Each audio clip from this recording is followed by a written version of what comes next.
அடர்ந்த காட்டில் பன்றி சேற்றில் விளையாடிக் கொண்டிருந்தது.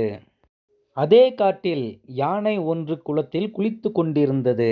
யானையும் பன்றியும் ஒரே நேரத்தில் சந்திக்க நேரிட்டால் என்னவாகும்?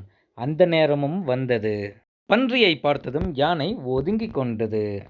பன்றி ஆச்சரியத்துடன் இருந்தது. பரவாயில்லையே, என்னை பார்த்து இந்த யானையே பயப்படுகிறதே அப்படி என்று நினைத்து கொண்டிருந்தது. அப்பொழுது அந்த வழியாக பன்றியின் நண்பி வந்தது.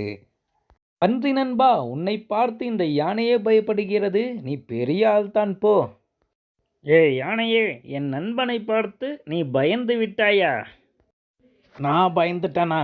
வேடிக்கையா இருக்கு. நான் தவறி இடறிவிட்டால் பன்றி நசுங்கிவிடும். மேலும் நான் ரொம்ப சுத்தமாக இருக்கிறேன். பன்றி ரொம்ப சேத்தும் சகதியுமா அழுக்காக இருக்கு. அதனால தான் நான் ஒதுங்கி நிற்கிறேன். யானை சொன்னது கேட்டதும் பன்றி நண்பி பயந்து பறந்து விட்டது. பன்றி யானையை பயத்துடன் கடந்து சென்றது. நம் பலம் பலவீனம் பற்றி தெரிந்தவர்கள் அடக்கத்தில் சிறந்தவர்களாக இருப்பார்கள்.